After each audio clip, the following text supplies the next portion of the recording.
Now I would like to open this house for the question and answer session. Subhash Mehrotra, structural consultant, past president Consulting Engineers Association of India, and member of the FIDIC board, the first Indian, first South Asian on the International Federation of Consulting Engineers.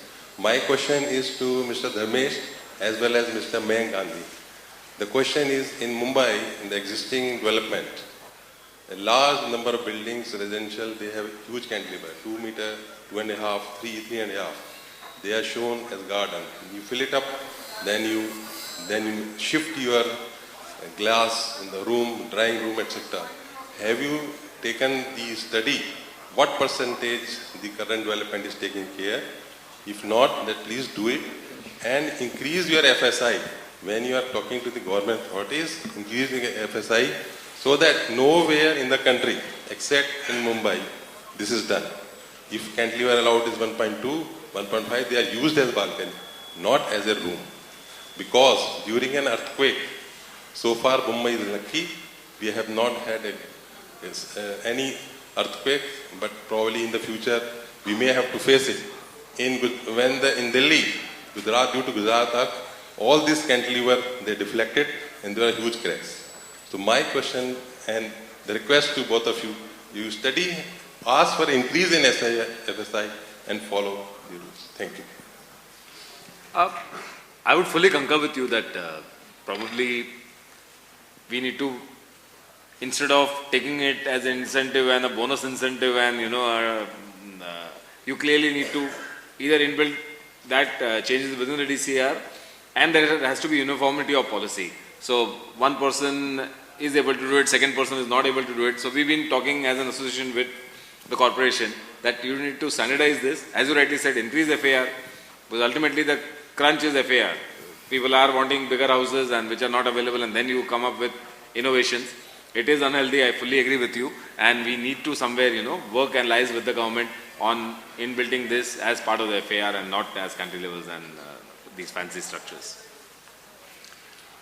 Good morning. My name is Girish Bhagat. I represent RICS India and Euro India Center. I have two interconnected issues to ask on. First one to Mr. Dharmesh Jain. I completely agree the kind of a growth chart that is there for the real estate industry for the next 10, 15, 20, 50 years. In fact, what some numbers they stated are understated as per the actual economic data that's available. And bulk of the GDP growth that is suggested over the years is actually coming from the real estate and construction industry. But there are two glaring gaps, and my question is, what is the industry about this? One is in terms of their skill sets and education capabilities that are there in the industry. And the second is lack of, or should I say lack of global standards and best practices in the industry. That's the first question to you, Dharmesh. My second question relates to Mayank, to you and to you regarding the financing affordable houses. I've been working on that fairly extensively. There is a huge amount of capital that will come from Europe alone. I would suggest that at least in the first start, $500 million to $1 billion into the affordable housing projects, provided the land is delineated from the construction, because that's what constitutes 70% of the costs when you sell out the property. And if that land is delineated and leased out to the government or government bodies, the affordable housing funds are there for the taking. It could come in from a debt, it could come from an equity, it could come in a combination of all that. Is the industry doing something about it? Can the industry do something about it? Take up this matter with the government, and then you can see at least the funding constraint of affordable housing will surely disappear. Thank you. On the funding, as you rightly said, most of the affordable housing might come out of the LIG and EWS, can come out of the incentive portion that is handed over to the government, in which case the title of that particular property goes to the government, and in which case the issue that you raised can be taken care of. Clearly, the conventional way of funding is not working for the sub 10 lakh rupee bracket, and clearly there needs to be microfinancing and innovative structures to fund that. And that's where the PPP model comes in, where the MIG, HIG and the affluent segment can be taken care of by the developer, and the LIG and EWS can come in as part of the incentive FSI, which is constructed and handed over free of cost to the government, which then goes to the since the title passes on to the government, I think there is a solution there, but it can come through the PPP model if experimented. On that, the government, I don't know whether most people are aware, has just come up with the National Skill Development Council. You'd be surprised to know 1,000 crores has already been transferred to the National Skill Development Council by the government, and they are taking this very, very seriously on skill development. Any association, in fact, ROMF and we at CREDAI and MCHI are also working on it. We should work on taking assistance of the National Skill Development Council, where they are willing to give all kind of assistance to really develop the skills of the construction worker and the construction laborer. It is clearly a sector which needs attention. I think the government has taken the right steps in creating the National Skill Development Council, and you'll see a lot of work in that sector over the next few years. Put the UK dimension onto that particular subject. That we too have a skill shortage that runs all the way through the design, the development, and the construction industry. And with the two projects that I highlighted, in both of those instances, there was public and private money in the basic regeneration exercise, but all the way through that, everybody had to sign up for an education and training program. So in the early days of consultation, concept drawing, we were trying to find ways of bringing people from the community in that could go to college and be part funded in learning how to do some of those tasks. And when construction work actually started, the contractors that were awarded the contracts, a proportion of their labour force had to be from the local community and had to go through a bona fide training program. So at the end of the exercise, the skill level in that particular area had benefited, as well as the developer making money out of the sale of property and the community getting new amenities. You know, one other thing that I think all of us should take up is getting in pride in being a construction, part of the construction industry, even at the labor level. There is a great paradox sitting here. If you are an extremely good skilled mason, he can earn 15,000 rupees a month. A homeopath doctor earns about 8 to 10,000 in his first few years. So I think there is somewhere the problem is with the pride factor and not with the earning anymore.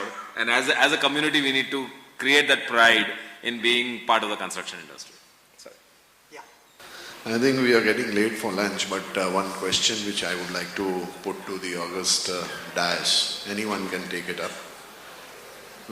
Since last 2 to 3 years, everybody has been talking at various forums about affordable housing.